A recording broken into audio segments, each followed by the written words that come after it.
अरे, सारा दिन पड़ी खाती रहती हो, कुछ काम धाम तो है नहीं तुम्हें? भाभी सुजाता ने अपनी ननंद ज्योति से कहा, जो बुखार में तप रही थी और दोपहर में सारा काम हो जाने के बाद आकर अपने कमरे में लेट गई थी। उसका कसूर बस इतना था कि उसने आज पिंटू को नहला धुलाकर तैयार नहीं किया था। पिंटू भाभी का 2 साल का बेटा था। सारे घर का काम करने के बाद पिंटू की जिम्मेदारी भी ज्योति पर ही थी।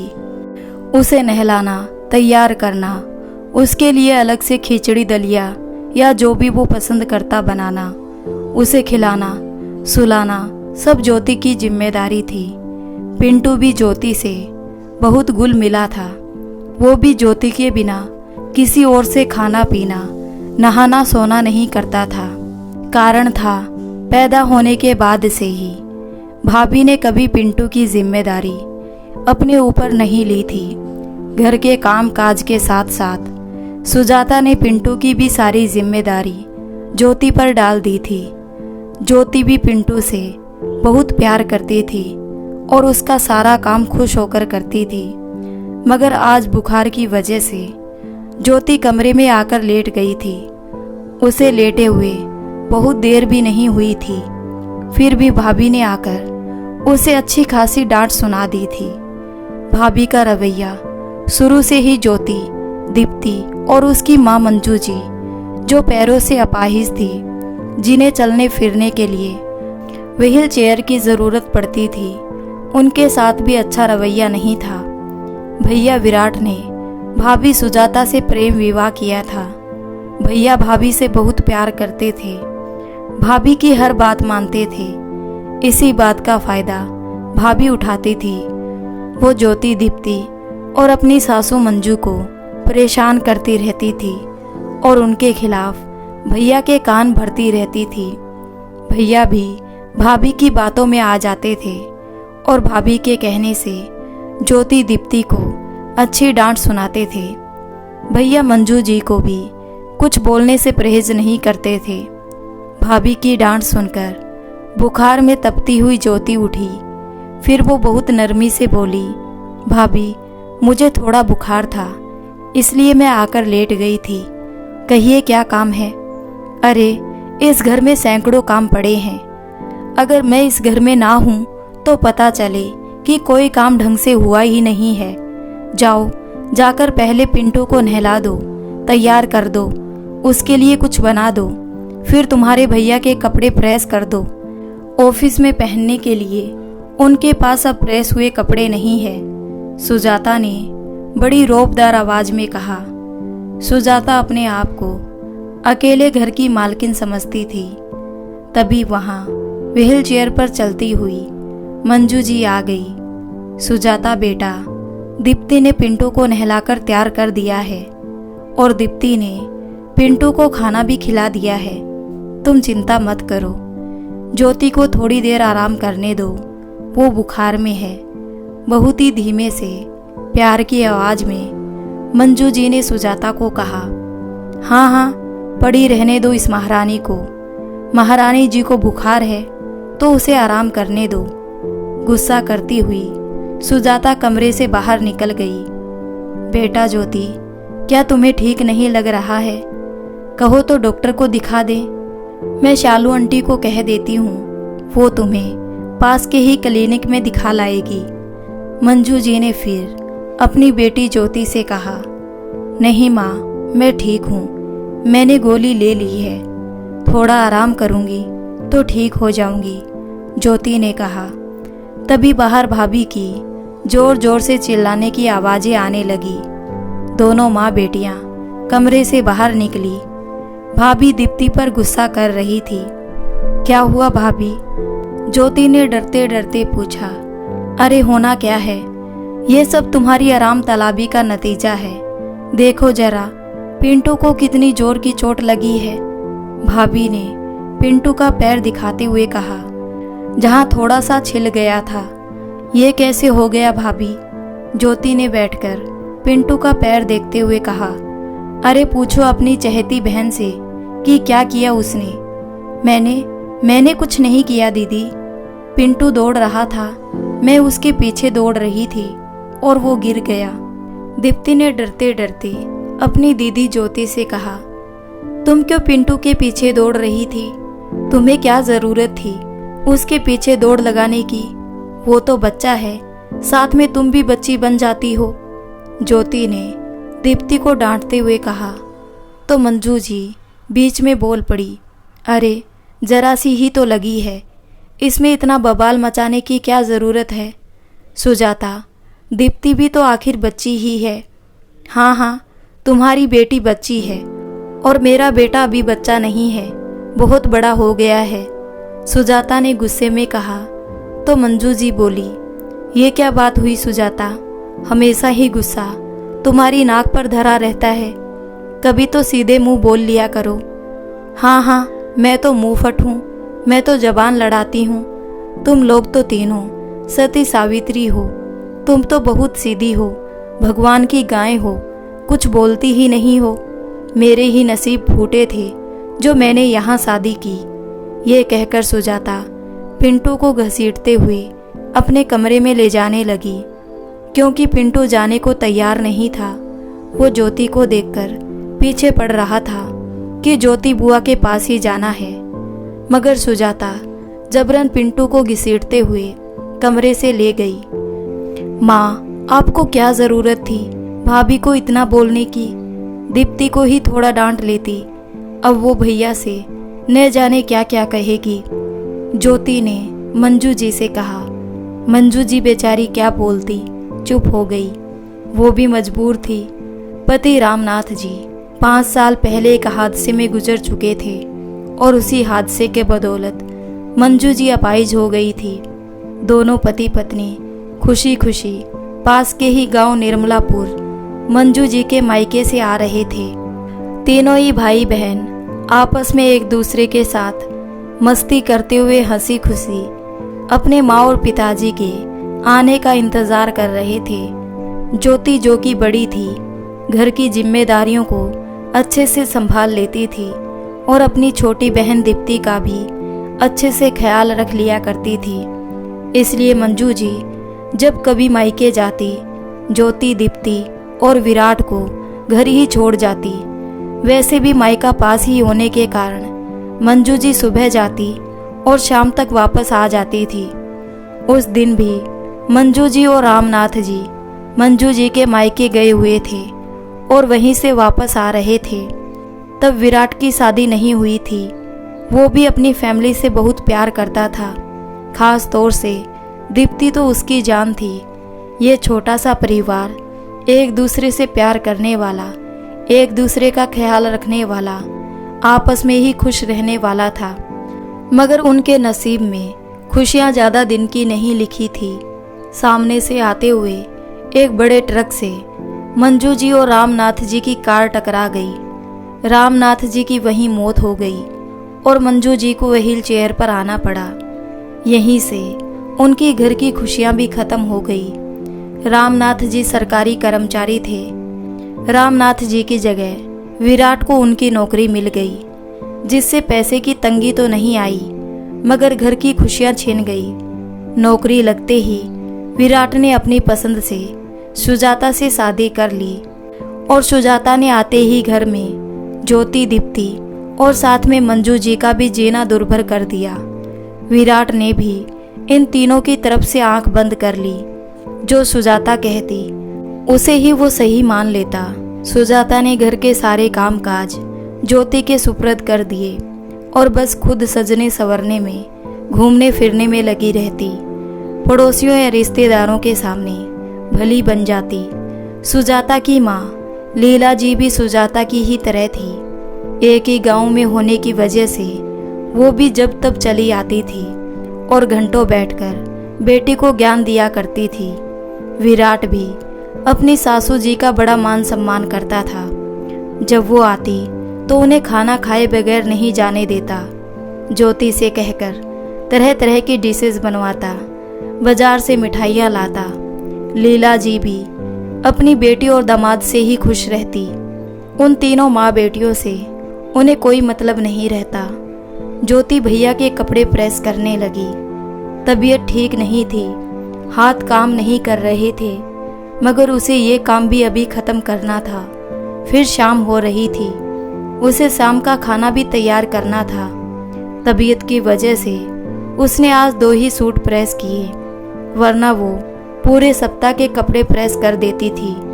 प्रेस करके कपड़ों को भैया की अलमारी में रखने गई तो उसने देखा भाभी पिंटू को लेकर आराम से सो रही है।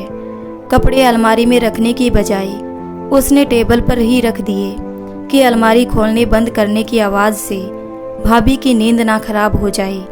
फिर वो किचन में आ गई। सबसे पहले उसने सिंक में पड़े ढेर सारे बर्तन धोए, फिर उसने कुकर में दाल चढ़ाई और भिंडी धोकर साफ करके उसमें चीरा लगाकर मसाला भरने लगी। दाल चावल के साथ भरमा भिंडी भैया को बहुत पसंद थी। ज्योति भिंडी भर ही रही थी, तभी भाभी ने कमरे से आवाज़ लगाई, ज्योति, मैं सोकर उठ गई हूँ, चाय ले आओ। जी भाभी, अभी लाती हूँ, ज्योति ने कहा और भिंडी छोड़कर पहले चाय बनाने लगी। पास ही के कमरे में बेड पर बैठी मंजू जी चिढ़कर मन ही मन बड़बड़ाती है, हाँ, ज्योति तो नौकर है जो अब इसे चाय भी हाथ में ले जाकर देगी। ज्योति सुजाता को चाय देने के बाद मंजू जी को चाय देने उनके कमरे में गई। लो माँ, चाय पियो। ज्योति ने कप मंजू जी की तरफ बढ़ाया। तेरे नसीब में तो सुख है ही नहीं मेरी बच्ची। देख, अब इस बुखार में भी काम करना पड़ रहा है। मैं अगर ठीक होती तो तेरी ऐसी हालत कभी ना होने देती।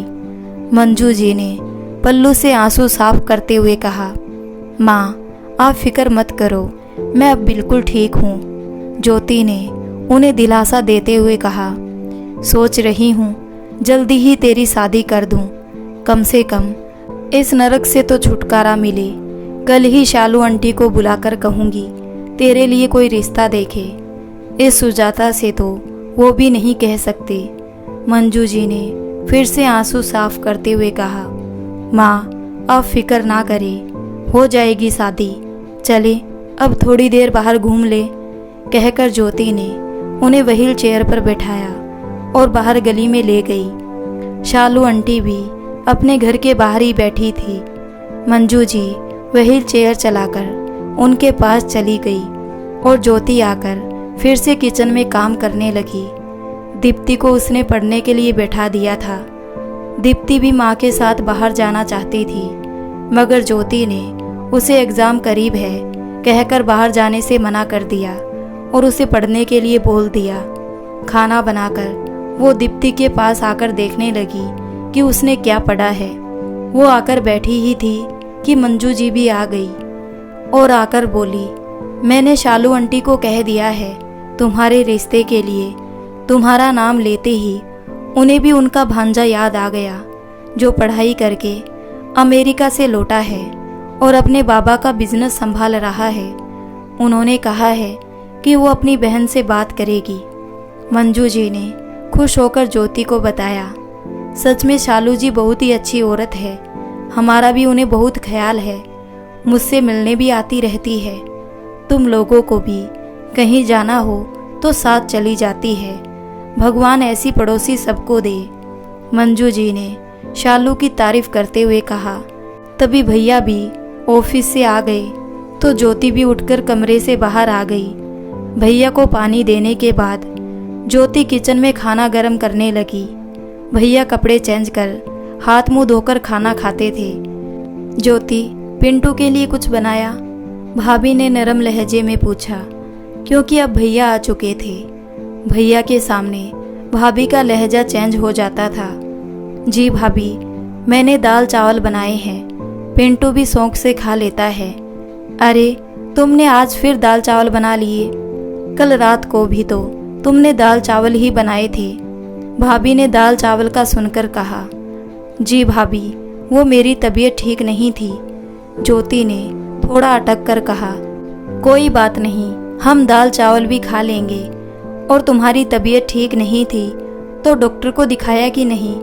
पीछे से आते भैया ने ज्योति की बात सुनकर कहा, जी भैया, मैंने गोली ले ली थी। ज्योति ने जवाब दिया, अच्छा, माँ कहाँ है? और दीप्ति, दीप्ति कहाँ है? जाओ, दोनों को भी बुला लो खाने के लिए, भैया ने कहा। सुजाता आग बबूला हो गई, मगर उसने अभी चुप रहने में ही भलाई समझी। मंजू जी और दीप्ति भी आकर खाने की टेबल पर बैठ गई। ज्योति भी पिंटू को लेकर बैठ गई। ज्योति खुद भी खा रही थी और पिंटू को भी खिला रही थी। भैया जल्दी ही खाना खाकर अपने कमरे में चले गए। ज्योति बर्तन समेटने लगी। थोड़ा काम तुम भी कर लिया करो, देख रही हो ना उसकी तबीयत ठीक नहीं है, भैया ने भाभी से कहा। मैं मेरे बेटे का ध्यान रखूं या घर का काम करती रहूं? देखो जरा उसके पाँव में कितनी चोट आई है, और ये सब दीप्ति की वजह से हुआ है। चोट छोटी सी थी, लेकिन भाभी ने पिंटू के पैर में पट्टी बड़ी बांध दी थी ताकि चोट भी बड़ी लगे। जैसे ही विराट ने पिंटू के पैर में चोट देखी, बाहर निकलकर दीप्ति को जोर जोर से आवाज देने लगा। दीप्ति, दीप्ति इधर आओ, ये क्या किया तुमने? पिंटू को चोट कैसे लगी? ज्योति भी झट से किचन से बाहर आ गई और साथ में दीप्ति और मंजू जी भी व्हील चेयर पर अपने कमरे से बाहर निकल आई। विराट दीप्ति को पकड़कर पूछने लगा कि उसने कैसे पिंटू को चोट पहुंचाई है। दीप्ति विराट का गुस्सा देखकर रोने लगती है और रोते रोते कहती है, भैया मैंने कुछ नहीं किया। तभी ज्योति बीच में आती है और कहती है, भैया बच्ची है, पिंटू दौड़ रहा था, वो भी इसके पीछे दौड़ रही थी। पिंटू दौड़ते दौड़ते गिर गया, बस फिर क्या था। विराट बहुत ज़्यादा गुस्सा करने लगा। सुजाता हमेशा इसी तरह करती थी। जहाँ भाई बहनों से थोड़ा अच्छा बोल लेता या अपनी माँ से थोड़ा हंस बोल लेता, तो वो सुजाता उसे इसी तरह किसी बात पर भड़काना शुरू कर देती थी। और विराट सुजाता की बातों को सच मानकर माँ बहनों से लड़ जाया करता था। आज भी विराट ने दीप्ति को बहुत डांटा। माँ बीच में बोली तो उन्हें भी बहुत सुनाई। सबका ख्याल रखो, सबको खिलाओ पिलाओ, सारा दिन मेहनत करो, फिर भी सुकून नहीं है इस घर में, विराट ने कहा और अपने कमरे में चला गया, जहाँ सुजाता बैठकर सारी बातें सुनकर मुस्कुरा रही थी। विराट को देखकर सुजाता ने अपनी मुस्कान को छुपाते हुए झूठा नाटक करते हुए कहा, मुझे भी यही समझ में नहीं आता, हम लोग इन्हें कितना खुश रखते हैं, इन्हें किसी चीज़ की कमी नहीं आने देते, फिर भी ये न जाने क्यों घर में कलह करवाने के काम करती है। फिर विराट बोला, बस करो सुजाता, इन्हें कुछ कहने का कोई मतलब नहीं है, इन लोगों को खा खा कर चर्बी चढ़ गई है, विराट ने गुस्से में कहा। मंजू जी जल्दी से जल्दी अब किसी भी तरह से ज्योति की शादी कर देना चाहती थी। उन्होंने दीप्ति से कहकर शालू आंटी को बुलाया ताकि वो उनके भांजे के बारे में पूछ सके कि तुमने बात की या नहीं। दीप्ति ने आकर मंजू जी को जवाब दिया, शालू आंटी अभी कहीं गई हुई है, कुछ देर में आएगी। ज्योति ने दीप्ति को आवाज़ दी, दीप्ति चलो थोड़ा बाहर सब्जियां लेकर आते हैं। दोनों बहनें सड़क पर चलती हुई पास ही खड़े सब्जी वालों के ठेलों पर से सब्जियां लेने चली गई। दीदी दीदी मुझे मटर पनीर खाना है, मटर ज़रूर लेना, दीप्ति ने ज्योति से कहा। हाँ हाँ ले लूँगी, पहले पहुँचने तो दो, ज्योति ने कहा। दोनों बहनें अपने रो में चल रही थी। तभी पास में गड्ढे में पानी भरा हुआ था। वहाँ से एक कार गड्ढे में से पानी ज्योति पर उड़ाती हुई निकल गई। ज्योति ने पीछे पलटकर गुस्से में कहा, बदतमीज़ दिखता नहीं है। कार थोड़ी दूर जाकर रुक गई। कार में से एक नौजवान उतरा, गोरा लंबा हैंडसम स्मार्ट, आंखों पर चश्मा लगाए। जैसे ही वो नौजवान ज्योति के पास आया, अरे ज्योति तुम, उस नौजवान ने ज्योति को हैरत से देखते हुए कहा। ज्योति भी पहले थोड़ी देर हैरत से उसे गौर से देखती रही, फिर कहा, अरे महेश तुम, और कैसी हो ज्योति, तुम तो स्कूल के बाद से फिर कभी मिली ही नहीं। महेश ने कहा। तो ज्योति ने कहा, फिर कभी मिलने का टाइम ही नहीं मिला। और शादी कर ली तुमने? महेश ने फिर पूछा। नहीं, फिलहाल तो नहीं की। और तुम सुनाओ, तुमने शादी की क्या? ज्योति ने महेश के सवाल का जवाब देकर उससे सवाल किया। नहीं, फिलहाल तो मैंने नहीं की। मेरी पसंद की लड़की मुझे आज तक नहीं मिली, महेश ने जवाब दिया। और फिर ज्योति से पूछा, कहाँ रहती हो? क्या यहीं आसपास ही घर है? जी हाँ, यहीं सामने जो गली दिख रही है, यहीं से आगे जाकर मेरा घर है, ज्योति ने जवाब दिया। तो महेश ने कहा, आज तो मैं जल्दी में हूँ, फिर कभी तुमसे मिलने तुम्हारे घर आता हूँ। हाँ हाँ ज़रूर, ज्योति ने बोल तो दिया, लेकिन मन में डर भी रही थी कि ये शायद कभी भैया भाभी को या माँ को पसंद ना आए कि महेश घर आए। अच्छा ठीक है, मैं चलता हूँ, फिर कभी तुमसे घर पर मिलता हूँ, कहकर महेश अपनी कार में बैठकर चला गया। ज्योति के मन में एक अजीब सी खुशी थी, शायद महेश के मिलने की वजह से। दीप्ति ने पूछा, दीदी ये कौन थे? आप इनको कैसे जानती हो? हम दोनों साथ ही स्कूल में पढ़ते थे और एक ही क्लास में थे, तो कभी कभी बातचीत हो जाया करती थी। महेश बहुत ही अच्छा लड़का था, साफ सुथरा और सुलझा हुआ। बेवजह लड़कियों से बात करना, उनके पास बैठना करना वो पसंद नहीं करता था। पूरी क्लास में एक ज्योति हुई थी जिससे वो बात कर लिया करता था कभी कभी, क्योंकि उसे भी ज्योति अच्छी लगती थी। ज्योति भी क्लास में सिर्फ पढ़ाई पर ध्यान देती थी, उसे भी किसी भी फालतू बातों से कोई मतलब नहीं रहता था। ज्योति की क्लास में सिर्फ एक ही बेस्ट फ्रेंड थी, रीना, जो उसके घर से थोड़ी ही दूरी पर रहती थी। जब महेश क्लास में ज्योति से बात करता है तो रीना ज्योति को छेड़ती थी कि ज़रूर कोई बात है। लेकिन जब से हायर सेकेंडरी के बाद ज्योति ने स्कूल छोड़ा, महेश से कभी मुलाकात नहीं हुई थी। स्कूल छोड़ने के बाद उसे आज पहली बार ही महेश मिला था। ज्योति और दीप्ति ने आगे बढ़कर सब्जियां खरीदी, लेकिन मटर उन्हें कहीं भी किसी भी ठेले पर नज़र नहीं आई। तब दीप्ति ने ठुनकते हुए कहा, अब मेरे मटर पनीर की सब्जी का क्या होगा दीदी? कोई बात नहीं, मैं भैया से कहकर मंगवा लूँगी, तुम फिक्र मत करो, तुम्हारी मटर पनीर की सब्जी तुम्हें ज़रूर खिलाऊंगी, ज्योति ने हंसते हुए कहा। और फिर दोनों बहनें सब्जी लेकर घर आ गई। घर आते ही भैया सामने ही बैठे नजर आए। भैया ने घूरकर कड़कदार आवाज में ज्योति से पूछा, जिससे तुम अभी रास्ते में बात कर रही थी, वो लड़का कौन था? भैया वो और मैं स्कूल में साथ ही पढ़ते थे, इसलिए कभी कभी बातचीत हो जाया करती थी। बहुत सालों बाद उसने मुझे आज देखा तो मुझसे बात कर ली। अच्छा, तभी मैं कहूँ कि मेरे दोस्त का छोटा भाई तुमसे क्यों बात कर रहा है। मैंने सोचा कहीं वो तुमसे मेरे बारे में तो कुछ बात नहीं कर रहा है। वो आपके दोस्त का भाई है? ज्योति ने पूछा। हाँ, मेरा दोस्त है उमेश, उसी का छोटा भाई है महेश। बहुत ही बढ़िया लड़के हैं दोनों ही, पूरी फैमिली ही बहुत अच्छी है। उमेश की शादी के बाद कई बार मैं कह चुका हूँ कि घर आना भाभी को लेकर, लेकिन अभी तक उसे आने की फुर्सत ही नहीं मिली। शादी को 6 महीने हो गए हैं। ज्योति भैया के मुंह से उन लोगों की तारीफ सुनकर मन ही मन बहुत खुश हो रही थी। ज्योति किचन में खाना बनाने में लग गई। तभी उसे शालू आंटी की आवाज़ सुनाई दी। वो दूर से ही पुकारती हुई आ रही थी, ज्योति, ज्योति बेटा कहाँ हो? ज्योति तुरंत बाहर निकली और कहा, आंटी आइए। अरे मंजू जी कहाँ है? उन्होंने मुझे बुलाया था। जी, माँ अपने कमरे में है, आप चली जाइए उधर ही। शालू जी मंजू जी के कमरे में चली गई। तुमने बुलाया था मंजू? शालू जी ने मंजू जी से कहा। हाँ शालू, मैंने तुम्हें बुलाया था। तुमने अपने भांजे के रिश्ते का कहा था, बस वही जानना चाह रही थी कि क्या बात हुई तुम्हारी बहन से। मंजू जी ने शालू जी से पूछा।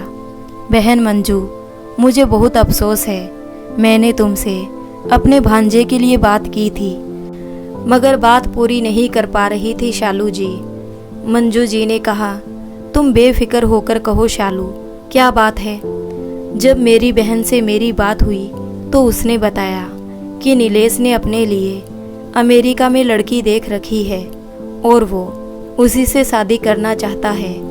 दोनों साथ ही पढ़ते थे और दोनों के बीच शायद कोई प्यार व्यार का चक्कर हो गया। बस नीलेश ने कह दिया कि मैं उसी लड़की से शादी करूँगा। इस बात के लिए हालांकि मेरी बहन भी तैयार नहीं है। किसी अंग्रेज को वो अपने घर की बहू कैसे बना सकती है, मगर नीलेश की जिद के आगे हार मान ली उसने भी। शालू जी ने बहुत शर्मिंदगी से बताया, कोई बात नहीं शालू, तुम्हें शर्मिंदा होने की कोई ज़रूरत नहीं है। ये तो रिश्ते की बात है। जिस घर में बेरी का पेड़ होता है वहाँ 10 पत्थर आते हैं और जाते हैं। मंजू जी ने उन्हें समझाते हुए कहा, तुम कोई दूसरा रिश्ता देखना अपनी ज्योति के लिए। मंजू जी ने कहा तो शालू जी कहने लगी, तुम शंकर वकील को पहचानती हो जो यहाँ से दूसरी गली में रहते हैं? हाँ हाँ, वही शंकर जी जिनका बेटा अभय भी वकील है। रमा जी की बात कर रही हो ना तुम? मंजू जी ने पहचानते हुए कहा, हाँ हाँ, वही शंकर जी। उनका बेटा अभय के लिए ही मुझसे रमा जी ने कहा है कोई लड़की बताना। अगर तुम कहो तो मैं उनसे ज्योति की बात करूं। ठीक है, करके देख लेना। अगर वो लोग आना चाहे तो ले आना, मंजू जी ने कहा। तभी ज्योति हाथ में चाय की ट्रे लेकर आ गई। बेटी, इसकी क्या ज़रूरत थी? मैं अभी अभी घर से चाय पीकर ही निकली थी, शालू जी ने कहा। तो मंजू जी इसरार करने लगी, एक बार और चलेगी, कोई बात नहीं, अभी तो थोड़ी ठंड है। जब सुजाता के कानों तक ये बात पहुंची कि मंजू जी ज्योति के लिए रिश्ता देख रहे हैं तो उसे अच्छा नहीं लगा। उसके दिमाग में टेंशन सी होने लगी, जिसकी वजह ये थी कि फरी की नौकरानी घर से चली जाएगी तो काम कौन करेगा? सारा काम उसी पर आ पड़ेगा। सुजाता सहित सुजाता की 5 बहनें थीं, नायरा, नताशा, अनाया, सनाया और 5वीं सुजाता खुद। 5 की शादियां हो चुकी थी। इन 5 बहनों का एक ही भाई था, जीत। बाकी 4 बहनें भी ज्ञान में 1 नंबर थी। भाभी सुजाता को माँ और 4 बहनें मिलकर जब भी आती थी ज्ञान देकर ही जाती थी। ऐसा वैसा ज्ञान नहीं, बल्कि घर गृहस्थी का ज्ञान, भाई को पूरी तरह से कब्जे में रखने का ज्ञान। ज्योति, दीप्ति और मंजू जी के लिए ज्ञान। 4 बहनें भी यहीं एक ही शहर में ब्याही गई थी, इसलिए जब दिल होता आ जाती थी। और सुजाता का भी जब मन होता भैया को कहकर 4 बहनों में से किसी के घर चली जाती या कभी अपनी माँ के घर चली जाती। जीत भी सुजाता से मिलने आता रहता था। सुजाता आज शॉपिंग पर गई हुई थी। उन्हें पिंटू के लिए कुछ कपड़े वगैरह लेने थे। भाभी अकेली ही ड्राइवर के साथ गाड़ी में गई थी। उन्होंने ज्योति को, दीप्ति को या मंजू जी को किसी को भी साथ ले जाना उचित नहीं समझा था। वो जब भी मार्केट जाती थी वैसे अकेली ही जाती थी या अपनी 4 बहनों में से किसी को बुला लेती थी मार्केट जाने के लिए। भाभी जब लौट कर आई तो भैया आ चुके थे। भैया ने उन्हें देखकर पूछा, और क्या क्या खरीद लाई? भाभी बैठकर उन्हें पैकेट खोल खोल कर दिखाने लगी। 4-5 ड्रेस पिंटू के थे और 2 ड्रेस भाभी खुद के लिए लाई थी। भैया ने जब भाभी की ड्रेस देखी तो भाभी से कहा, ज्योति और दीप्ति को भी साथ ले जाती, उन्हें भी कुछ कपड़े दिला लाती। भाभी तुनक कर बोली, तुम्हारा तो बस यही है, जहाँ मेरी कोई चीज़ दिखी नहीं तो तुम्हें ज्योति और दीप्ति याद आ जाती है। अगर कहो तो मैं भी ना लाया करूँ। मेरे कहने का मतलब ये नहीं था सुजाता, तुम गलत मत लो। चलो ठीक है, तुम्हें बुरा लगा तो सॉरी। अब मुझे जल्दी से ये ड्रेस पहन के दिखाओ। सुजाता के बुरा मानने पर तुरंत ही विराट ने बात को संभाल लिया और ये सब सुन रही मंजू जी और ज्योति के मन को बहुत ठेस लगी, पर इस बात की परवाह किसी को नहीं थी। भाभी की सबसे छोटी बहन सनाया, जिसकी अभी 2 माह पहले ही शादी हुई थी, उनकी मम्मी के साथ भाभी से मिलने आई। भाभी उन्हें अपने कमरे में ले गई और ज्योति को ताकीद की कि चाय नाश्ता लेकर कमरे में आ जाए। भाभी की वैसे हमेशा की ही आदत थी कि उनके घर से कोई भी आता तो वो उन्हें सीधा अपने कमरे में ही ले जाती थी।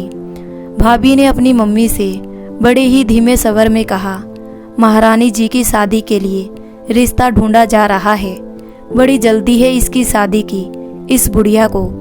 हाँ तो जाने देना दीदी, अच्छा है, तेरा तो कांटा निकल जाएगा, सनाया ने कहा। अरे कहाँ कांटा निकल जाएगा, ये समझ मैं तो काम वाली बाई बनकर रह जाऊंगी, इसके जाने से सारा काम मेरे ही सिर आ जाएगा, सुजाता ने बड़ी रोनी सी शक्ल बनाकर कहा। हाँ हाँ सही कह रही है तू, लीला जी ने बड़ी बड़ी आंखें निकालकर गर्दन हिलाकर कहा। तू कुछ ऐसा कर कि सांप भी मर जाए और लाठी भी ना टूटे। उन्होंने बेटी को ज्ञान देते हुए कहा। कुछ तो करना पड़ेगा, सुजाता ने नागिन की तरह बल खाकर कहा। संडे के दिन शालू आंटी शंकर जी, रमा जी और अभय के साथ मंजू जी के घर पहुंच गई। उन्होंने अपने आने की सूचना मंजू जी को पहले ही दे दी थी। मंजू जी ने खाने पीने का सारा इंतज़ाम करवा लिया था ज्योति से, कुछ रेडीमेड नाश्ता बाहर से भी मंगवा लिया था। आज संडे होने की वजह से भैया भी घर पर ही थे। सब लोग हॉल में एक साथ बैठे थे और ज्योति किचन में लगी थी। आज मंजू जी ने उसे अच्छे से तैयार होने के लिए बोल दिया था, इसलिए आज ज्योति ने पिंक कलर की कुर्ती और वाइट पिंक फ्लावर वाला प्लाजो पहना था। उस पर वाइट और पिंक शेड का दुपट्टा डाले, आंखों में गहरा काजल, होठों पर लाइट पिंक लिपस्टिक, माथे पर पिंक बिंदी लगाई वो बहुत ही खूबसूरत लग रही थी। अभय की उम्र ज्योति से कुछ ज़्यादा थी, आगे से थोड़े बाल भी कम थे। दिखने में बहुत अच्छा नहीं लेकिन अच्छा था। जब ज्योति नाश्ता लेकर हॉल में गई, हॉल में भैया भाभी, मंजू जी, दीप्ति के अलावा शालू आंटी, शंकर जी, रमा जी और अभय भी बैठा था। शालू आंटी ने ज्योति को अपने पास ही बैठा लिया।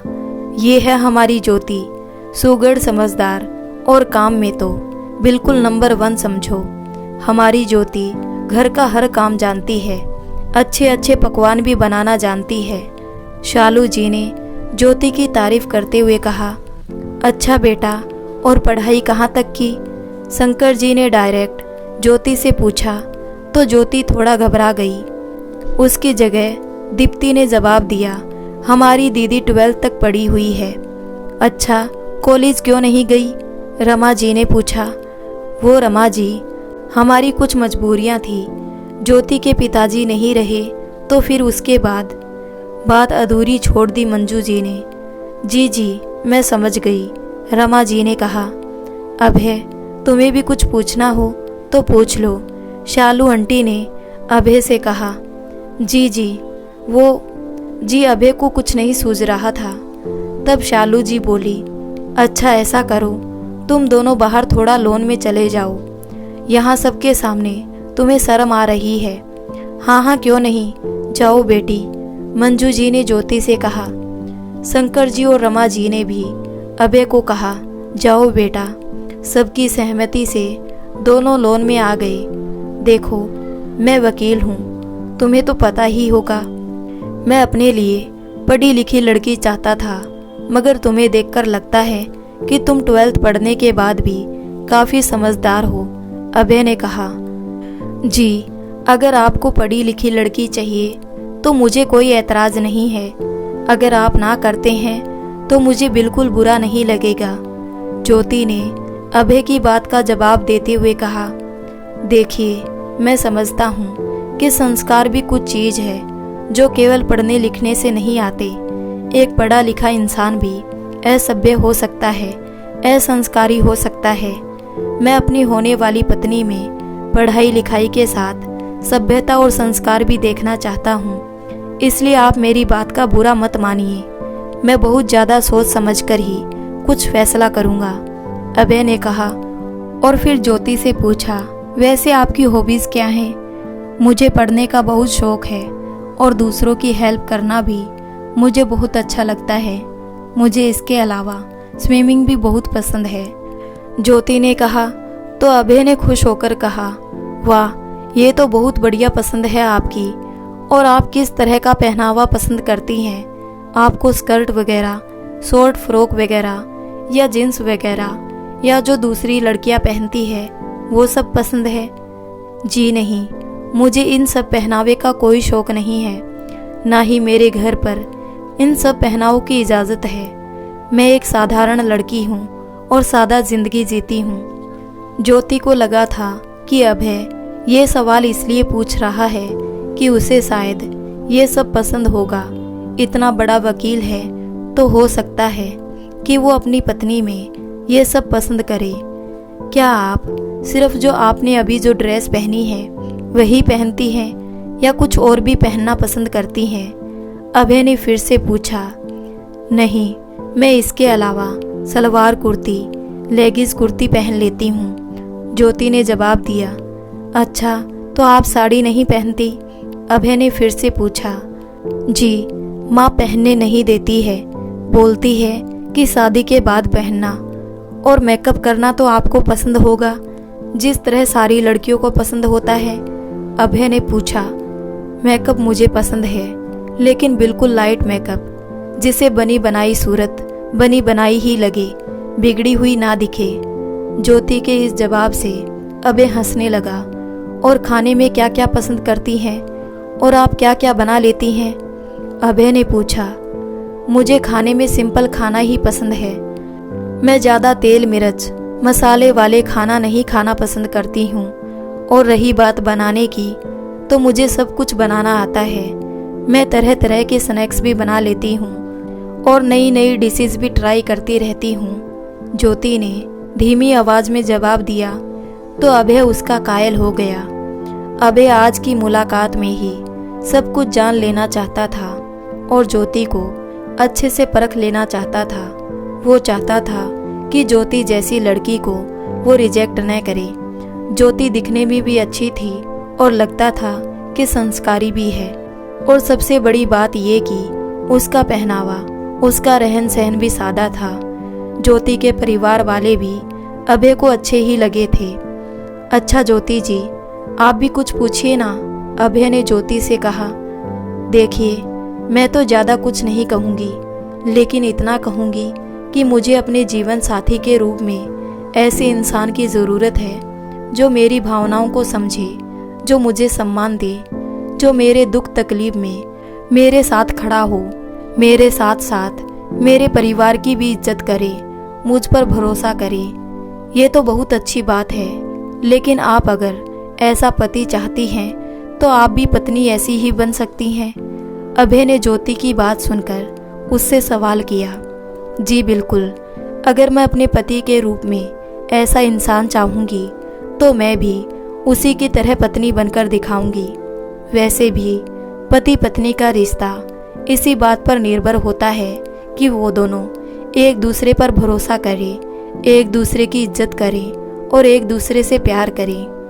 मैं ये भी नहीं चाहूँगी कि मेरा होने वाला पति किसी और की बात सुनकर ही भरोसा कर ले, मुझसे पूछे बगैर उस बात पर यकीन कर ले। मैं चाहूँगी कि अगर कोई बात उसे किसी तरह की मिले भी तो वो सबसे पहले मुझसे आकर तस्दीक करे कि क्या वो बात सच है। इसके बाद ही वो उस बात पर फैसला करे, ना कि मुझसे पूछे बगैर, सच जाने बगैर वो अपना फैसला सुना दे। जी बिल्कुल, आपकी बात सही है और मैं आपकी बात से सहमत हूँ। अभय ने दिल ही दिल में ज्योति की प्रशंसा की। और आपके कोई दोस्त वगैरह तो होंगे, स्कूल में पढ़ी है, आपका कोई लड़का दोस्त रहा होगा? अभय ने सवाल किया तो ज्योति धीरे से मुस्कुराई और फिर कहा कि हमारे घर का माहौल अलग है, हमें लड़कों से दोस्ती करने की या उन्हें घर पर बुलाने की इजाज़त नहीं है। अगर मेरे पिताजी नहीं है तो भैया है। मेरे भैया ने हमें इस बात की इजाज़त नहीं दी है और हमारे भैया की आज्ञा हमारे लिए हमारे पिता के समान ही है। चलें, हमें बातें करते हुए काफ़ी देर हो गई, ज्योति ने कहा। तो फिर दोनों उठकर अंदर हॉल में आ गए। अभय ने अंदर आकर अपने पापा को अंगूठे के इशारे से डन का इशारा किया और आंखों ही आंखों में रमा जी को भी अपनी ओर से सहमति दे दी। शंकर जी और रमा जी ने मंजू जी को फौरन अपना फैसला भी बता दिया कि हमारे अभय को ज्योति पसंद है। हम लोगों की तरफ से ज्योति का रिश्ता स्वीकार है। अब आप लोग भी सोचकर जवाब दे दीजिएगा। वो लोग ये कहकर चले गए और घर में अब ज्योति और अभय के रिश्ते की बात होने लगी कि क्या ये सही है। मंजू जी को तो ये रिश्ता पसंद आया था। शंकर जी और रमा जी भी अच्छे लगे थे। अभय का व्यवहार भी मंजू जी को अच्छा ही लगा था। ज्योति के भैया विराट का भी यही कहना था कि अच्छे लोग हैं, एक बार जाकर उनके घर आ जाते हैं, फिर हमारी तरफ से भी हम हाँ कर देते हैं। सुजाता को ये रिश्ता मंजूर नहीं था। उसका कहना था कि लड़के की उम्र भी थोड़ी ज़्यादा है, आगे से बाल भी कम है, दिखने में भी अच्छा नहीं लग रहा है। हमारी ज्योति कहाँ और वो अभय कहाँ? ऐसा सुजाता सिर्फ रिश्ते को टालने के लिए कह रही थी। अब आगे के भाग में जाने क्या ज्योति की शादी अभय से होगी, क्या उसकी भाभी इस शादी को मंजूरी देगी। तो दोस्तों, ये कहानी पूरी सुनने के लिए हमारे चैनल सोशल स्टोरी को सब्सक्राइब कर लें। फिर मिलते हैं इसी कहानी के साथ। तब तक के लिए धन्यवाद।